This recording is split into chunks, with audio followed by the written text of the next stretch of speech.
Hey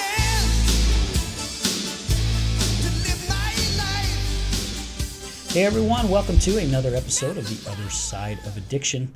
Today we're going to put a little spin on things. Actually, I'm here with my lovely wife, Jenann. Babe, Hey. Thank you for being here. Thank you. So, our guest who was actually supposed to be on this slot had an emergency with one of the pets that she has, and I can understand because we get close to our pets. Sometimes pets are like our children, right? Right. And she had to cancel, and as they say in the show business, the show must go on. So, after our morning show, Jenann and I got together and we're like, you know what, let's just do a quick little episode. Yeah.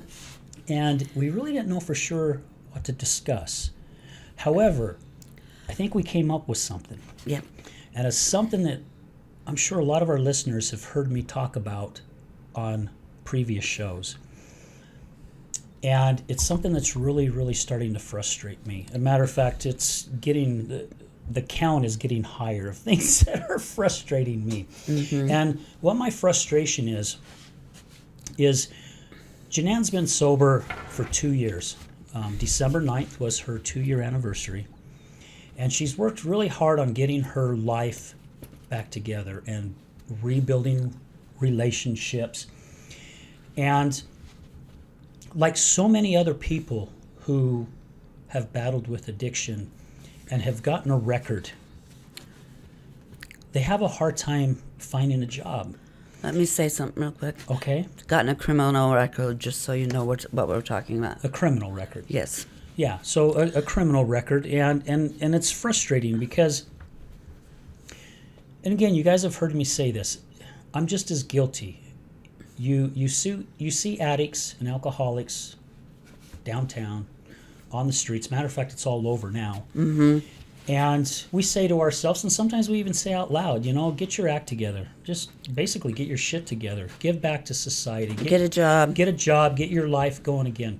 There are so many that are doing that right now, working their butts off to get their life back to where they want it. And society doesn't give them that opportunity. No. And it's really frustrating because it's almost like it's this vicious cycle. It's like society wants them to get their act together, so they work on getting their act together just so they can be let down again by society, right? Right. How many jobs have you started that has basically you've told them right up front, this was my past, this is my background, this is what I have on my record, and they tell you it shouldn't be a problem, right? That don't shit on me word shouldn't be a problem.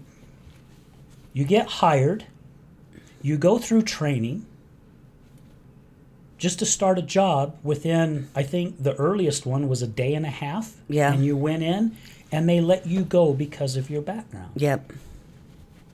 It's frustrating, right? Oh, for sure. It's beyond frustrating. I mean, you and I have talked a little bit, and I'm with you almost 24/7. We're together a lot. I see the pain that you're going through, and I honestly believe that the way our system is set up, it's set up to get these people off the street, make them feel good about themselves, just to turn around and make them feel like shit again so they can get back on the streets.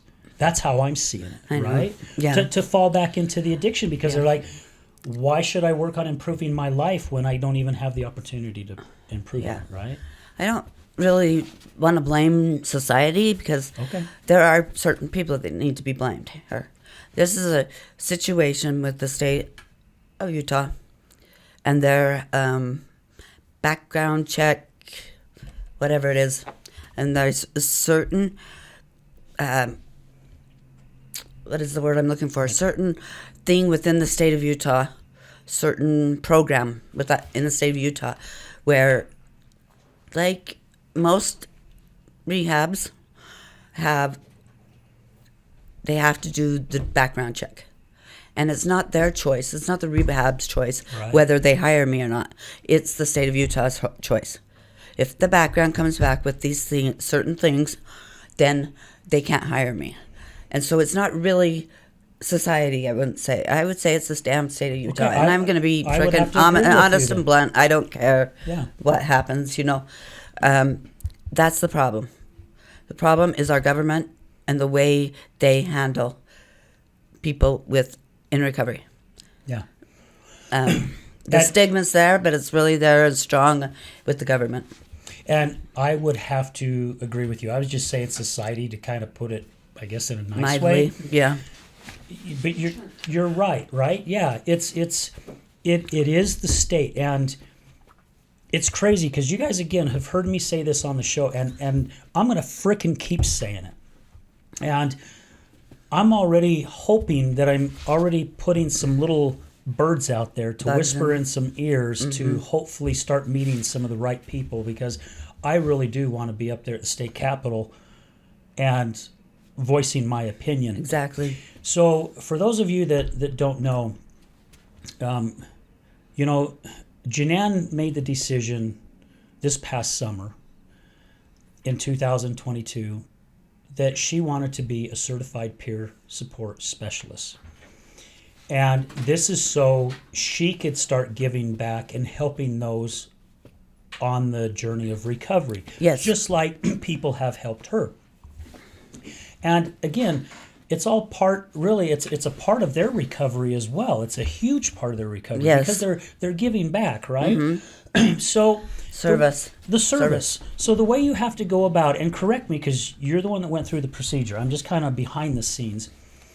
You have to go in and you have to fill out an application that goes to the state. Right. You have to have a couple people. There's certain criteria that you have to meet on the application. A couple people have to write in and say why they believe this individual would be a good peer support specialist. Yes. Once it goes through there, the state gets it, they go through it, and they approve it or deny it. Yes, correct? that's the State Office of Licensing. The State Office of what? Licensing? Yeah. Okay. So it goes through them, and they approve it. Right. So now they just gave you approval to go through a week's worth of training, because that's what it was. Didn't Yep. you? I think you went through like 40 hours or something like that worth It of was training. 40 hours. Yep. You have to take a test. Yes. You have to pass the test. You have to Yes. have a certain score to pass the test. Yes. Okay, or a certain percentage, I guess you should say, to be certified. Yes. She goes through a week's worth of training. She passes the test. She's all excited, thinking, oh my gosh, I get to live my dream. I get to do something that I really, really, really want to do. To start applying at recovery centers. And again, it's not the recovery centers, because they are, I guess it's not that They're required they're required by the state to meet certain criteria yep, or bring in some different, I guess it's the criteria. We'll just leave it at that. Yeah, just leave that alone. So she goes through all this and then fills out applications and goes in for interviews, and she's upfront and honest with them. And again, she tells them, this is my background. And I don't know how many times I've talked to her on the phone or I've gotten home. She goes, hey, I had this interview. It went great. I told them about my background. They said it wouldn't be a problem. Wouldn't be a problem. And then guess what? The background check comes back.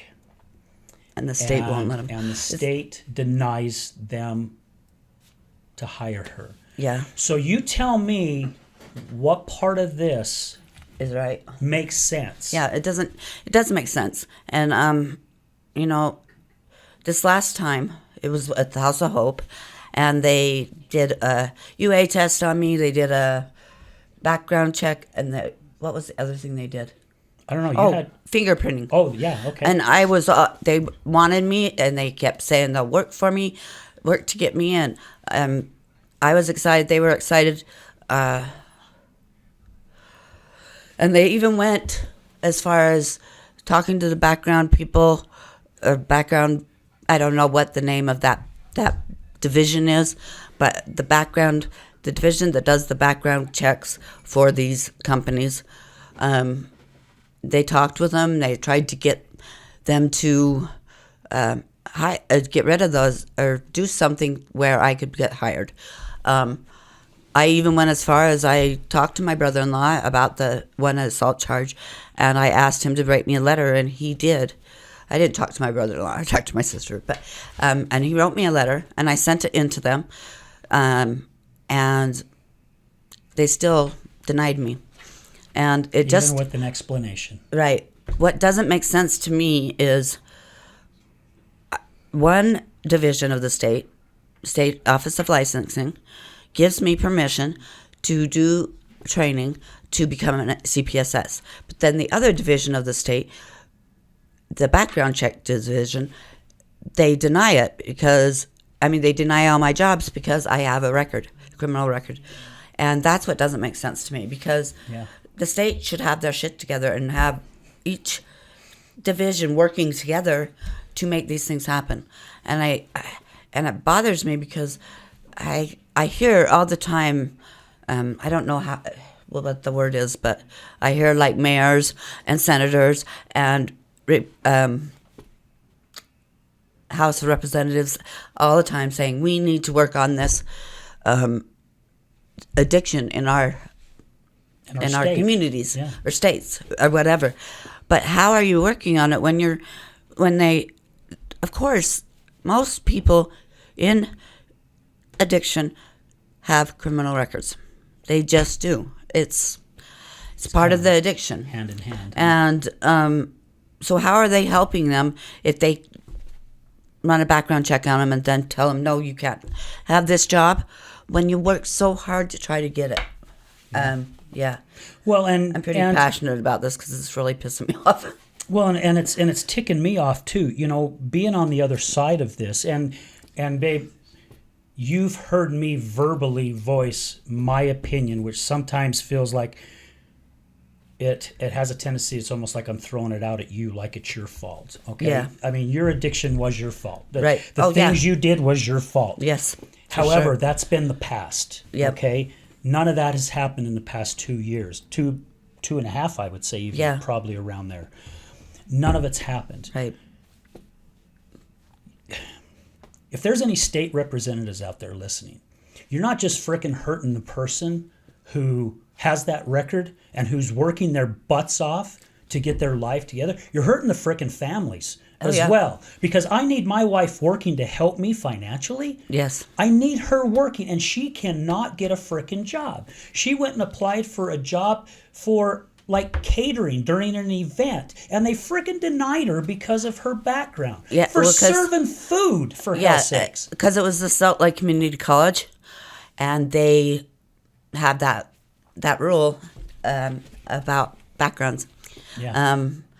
Anything that has to do with children, the state, or not the state, the schools, or rehabs. Yeah. It's not really rehabs. You told me the other day. What was that about? Well, I went to a networking group that's north of Salt Lake. Everyone that comes to this networking group either works at a recovery center. The majority of them have been in recovery themselves, okay? What they told me is you would probably be able to find a job in a recovery place that does recovery, not mental health, okay? Well, mental health falls into the recovery realm. You have to understand what's happening inside, right, before you can help that person. Right. Because it's not the drugs or the alcohol or the porn or the gambling, and you guys have heard me say this multiple times. That's just the Band-Aid. Yes. There's something else that an individual is suffering from that causes them to go into whatever addiction that they choose. Yes. And an addiction is a frickin' addiction. Some people, they bury themselves at work. I know people who, they'll spend 5 hours at a frickin' gym that battled addiction. That's kind of like their new addiction, right? You can... I don't know what the right word is, but you can exercise too much. Yeah. And that is an addiction. Yeah. So, again, you're hurting the families. You're just not hurting the individual. And something that really upsets me is the day I went to court, Jenann had been put in jail for violating a protection order, I think it was, which I'm the one who put the protection order on her. things were starting to change. I was allowing her back into my life, which even though I'm approving it and I'm the one that actually put the protection order on her, she still, what's the word for it? She still didn't follow the rules, basically, right? She still shouldn't have been around me. And she gets thrown in jail. The person, not the public defender, what do they call him? The prosecutor. The prosecutor wants to throw out a plea deal, okay? So Jenann didn't want to be in jail anymore, which right? Am I okay? Then no, I think you're say. talking about the assault one. Well, this was the assault, but I'm saying he did a plea deal with you, order. Right? Yeah. Okay, so my prosecutor has been the prosecutor for almost all my cases, and so he doesn't like me already in the first place. Well, we were at an AA meeting. It wasn't an AA meeting, but it was like an AA meeting. It was an event. Yeah. Yeah. It was like an AA meeting, and they called me on the phone and asked me to come outside to answer some questions. They didn't even tell me, that they were going to arrest me and that there was a warrant out for my arrest. Because I don't know why there was, because I knew the court date. But the court date was on the next day after this meeting that we went to. And I went out there, and they said, we're going to arrest you for this assault charge. And I'm like, why are you arresting me? My court date's tomorrow. And I tried, I pleaded with them, and I begged them. I'll come out of the meeting, and so I could say goodbye to him. And he just was like, come on, guys, let's not do this, that kind of thing. So I ended up going to jail. I was only in jail for overnight, but jail doesn't work for me. It doesn't work for a lot of people. I have medications that I take, and they try to give me something that's similar to it, but they won't go out of their way to get the correct medication I need. And so I freak. I have panic attacks. I cry the whole time. I'm just miserable. So the next morning, I go in front of the judge, and we talk, and then I go back into my... Is that how it worked, or was it just one time? No, well, I think you guys kind of left, and then you came back. Yeah. You came back, and that's while when I was everything gone, went down. my lawyer came and spoke to me and said, the prosecutor has a plea deal for you. If you plead guilty to this charge, assault charge, he'll get you out of jail today. And I said, yes, I'll plead guilty. What I was originally going to do was do a self-defense. And I'm not going to go into what happened with this assault, but it was involved my brother-in-law and I. And so I pled guilty. And so little did I know that assault charge would ruin a lot of years of my life. Yeah. And so that's what we're so frustrated about, is that this prosecutor, because he didn't like me, put me in a position where it would be hard for me for the next few years. And he didn't even care. He wasn't worried about trying to get better or anything like that. He was worried about what his own perception of me was. I want to say, and I've had a few people tell me this, and I'm not going to mention their names. These prosecutors are there to make a name for themselves. Yes. That's all they give a shit about. Yes. And maybe there are some out there, okay? There probably are. There's probably a few out there that really fight for an individual. They're there because of their heart. That's not their job, is to fight for the individual. Their job is to get that's probably true. Case closed with them a guilty verdict. Yeah. The public defenders are the ones that fight for you. There you go. Yeah. They're the ones that would be my lawyer, or whoever committed a crime would have a public defender, unless they got their own personal lawyer. And so the public defenders fight for us, but then the defense or the prosecutors come to them and say, okay, well, here's the deal. We'll make a deal. And then they bring it back to you, and you either say yes or no. And it's almost to the point where you have to say yes, or else they're going to screw you over worse. It's because they want you to make that deal. They absolutely want you to make that deal. That's the whole point of a prosecutor. They want to get you prosecutes you. The only person that can stop a prosecutor is a judge. And sometimes the judge has been very good about that. The judge I had with all my charges was wonderful. She was a wonderful lady, and she was. She really cared about the clients or the people that were in front of her. And I think she probably still does. But that prosecutor just made a good deal, and it sounded good to her, but I don't know if she realized that it would ruin my life or not. But that's just what happened. And now I've been suffering for the last 2 years, a little more than 2 years, because this is just not, how am I supposed to do anything if most of the companies I want to work for have that law or that stipulation in order to work for them. Yeah. And it goes with everything. If you and I were not married, you were single, you filled out an application for a place to live, you wouldn't probably get a place to live. Nope. So, I mean, we are damning them for life, basically, or for however long it takes to get this off their record. They can't find a place to live. They can't find a job. So where the hell, all you state people, where the hell do you think they go? They go right back to the street. Into their addiction and again. Their addiction's there. Because why? What else is there better to do? Because nothing else is working. The system is failing. It's failing miserable. Oh. It has failed for freaking years. And no one's opening their eyes and seeing it. We just allow it to keep going on and on and on.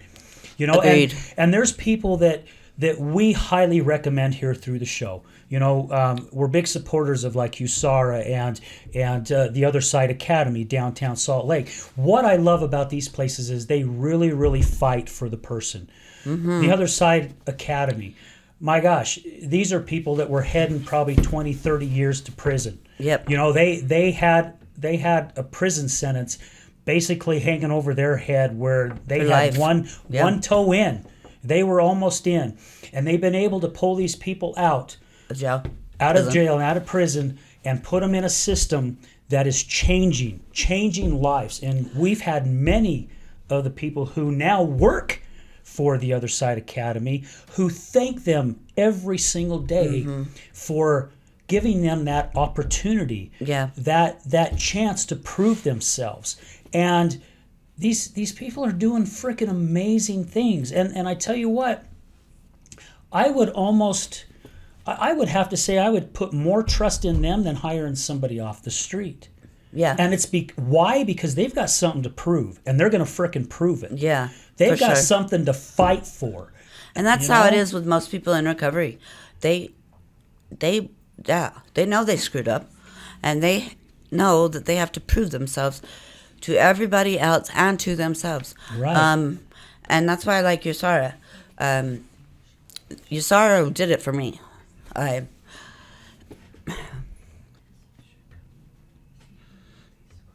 was really alone. I felt really alone because most of the time I spent, as I said earlier, is with Al. Most of my time is with Al. And it's really kind of lonely, and not in the way that most people think. It's just he didn't understand what I was going through, and he couldn't help me. And my beautiful friend, Tiffany Nacarado, from USARA, actually, we met a couple years before I got sober, and she was my peer support specialist, and at that time, I was not ready to get sober. And so I spent about 3 months with her. It was right after I left Epic, and I was already sober and had been sober for about 5.5 months. And I think it was 2 months I spent with her, and then I relapsed. And so I didn't talk to her again. Well, last year, 2021, 22? 22. No, 21. 22 was last year. I know, but 2021 was when Al met Tiffany Nacarado. Yes. And he met her at a networking event. Was that right? To be honest with you, I don't even remember. It was the Tribe of Giants. Oh, she saw her on the Tribe of Giants. Yeah, and I reached out to her, yeah. Yeah, and he reached out to her. And so one day he was on a Zoom call with her. And I'm sitting on the couch, and I'm listening to him while I'm reading my book. And all of a sudden I hear her voice. I'm like, holy crap, who are you talking to? And it happened to be Tiffany Nocrato. And from that day, I started talking to her again. So it was like 2 months after my sobriety, or after I got sober.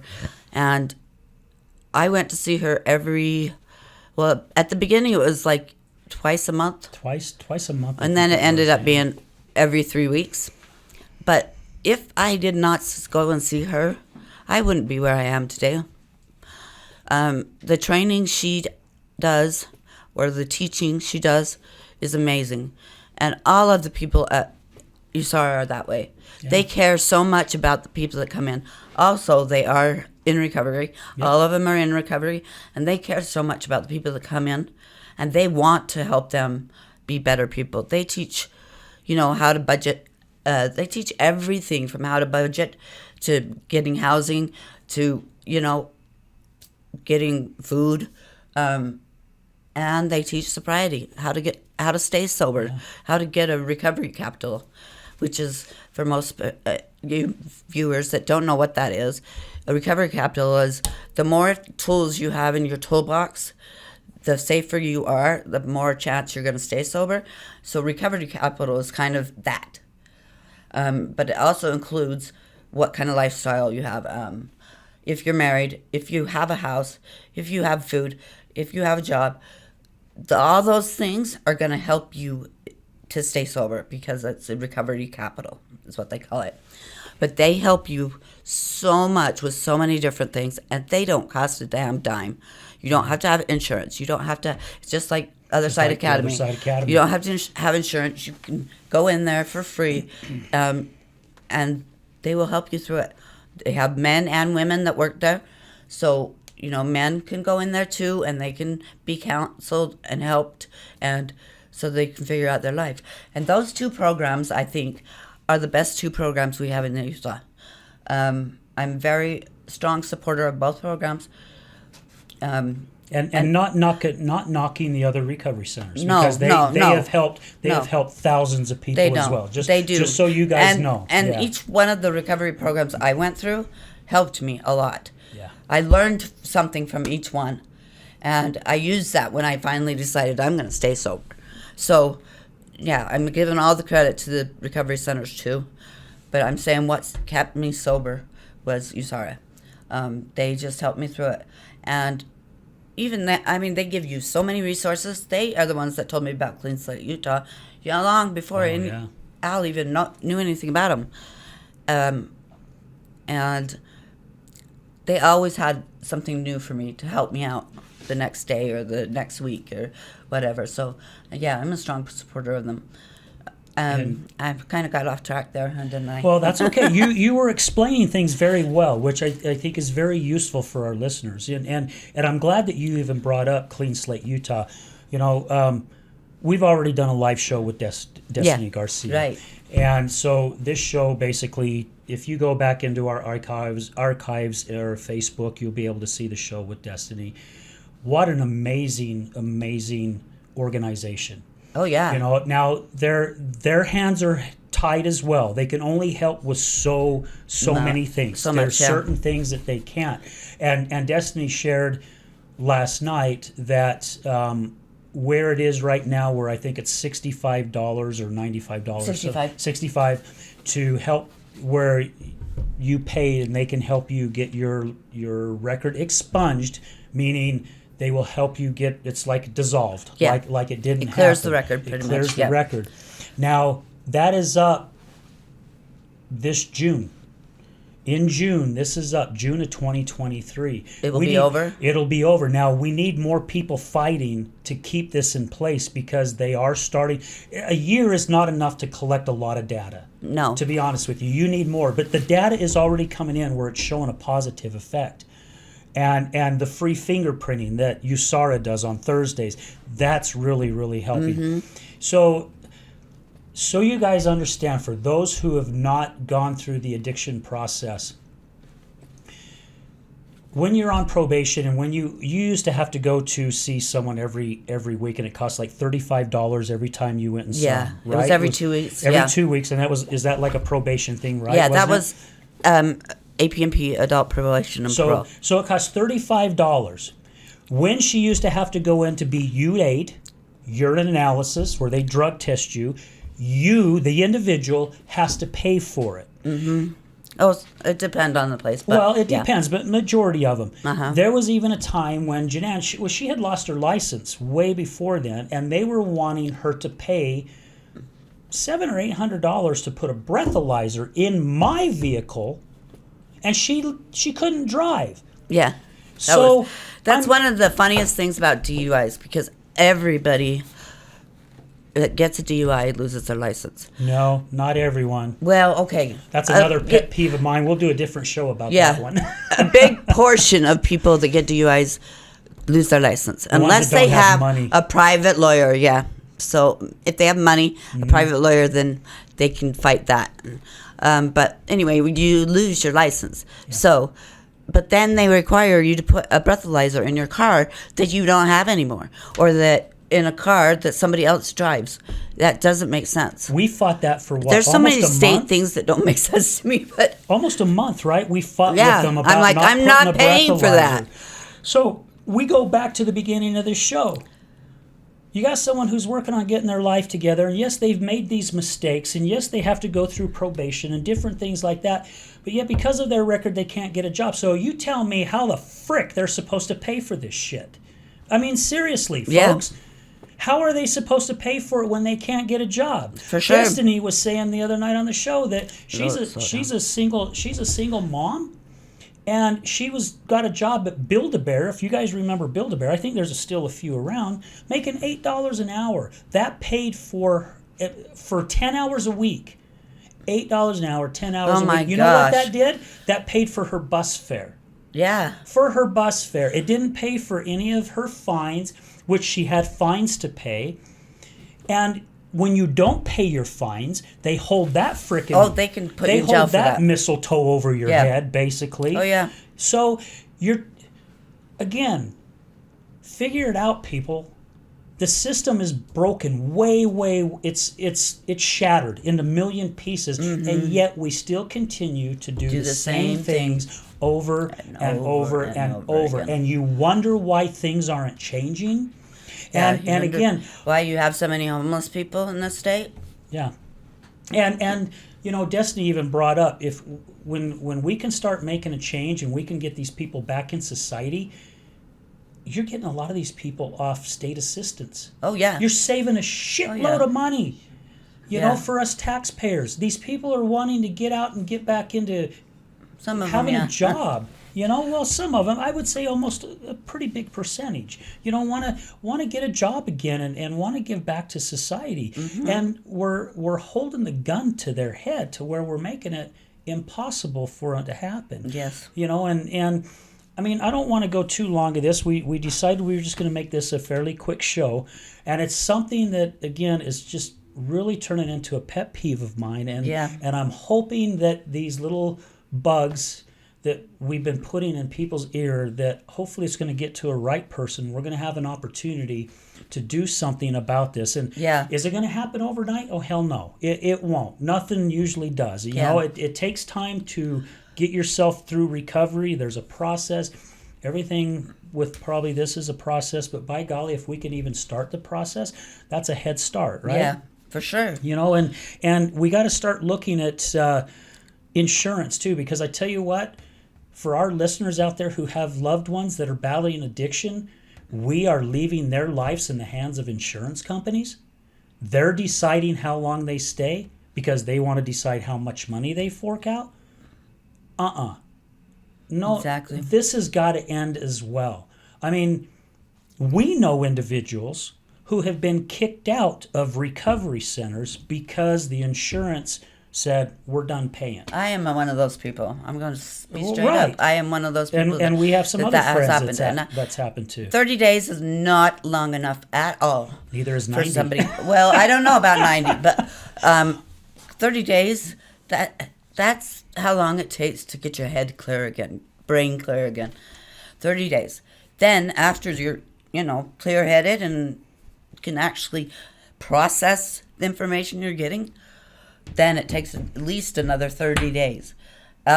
like really on a different thought process than I am, but I'm on a pissed off but thought process. It does take at least 60 days. And most of these recovery centers can only keep you for 30 days because of your insurance. Yeah. Yeah. So, guys, when this show comes out and you hear it, man, freaking spread it. Spread it. Let's do something about this. I usually say, people, please just don't spam people. Don't, just share it with one individual, not on this one. Share the hell out of it. Somebody out there is going to hear this message, and hopefully that can do something. It's going to be someone in the right position that will reach out to us and say, hey, I get it. Now, we have people all over the United States, all over the world, really, that hear this show. And every state needs to be told that, though. So, I mean, I don't know what laws are on a lot of the other states. Right. But I'm assuming, and again, it's not a good thing to assume, but I am assuming on this one, it's the same. Or close to it, yeah. And again, I'm just going to frickin' say it. It's about the almighty dollar. How much money can the state frickin' make off these individuals? That's how I'm seeing it. They're not giving a shit about the individuals. These are people who are loved by other people. They're a son, they're a daughter, they're an uncle, an aunt, a mom and a dad, a grandma or grandpa. These people have made mistakes in their lives like all of us have. We all have skeletons in our closet. Why the hell do we have to keep holding those skeletons over them? Especially when they're doing their hardest to get their life back on track. So guys, please, when you see this show, share this message. With voice your everybody opinion. You know. Yeah. Everybody you know. Voice your opinion. We need to start talking about this. Things need to change. And those who don't understand addiction or don't want to talk about it, it's okay. That's your choice. However, there are so many. It doesn't matter where I go. I run into somebody that's in recovery or has a family member or loved one or a friend that is in recovery. So share it. Please share it. Yes. Is there anything else you want to add before we sign off? No. Okay. Just do it. Just do it. And we're not talking Nike stuff. We're just saying just do it. Yeah. Help us, people. Please help us. It takes all of us to make a change. Yes. Thank you for watching this episode. I was eating cashews and some of the cashews coming out. I hope you didn't get a close-up on that one, Sylvia. So anyway, guys, please share it again. Thank you for all your support, all your love, all your kindness. We appreciate and love every single one of you guys. And remember, addiction is giving up everything for one thing, and recovery is giving up one thing for everything. Well,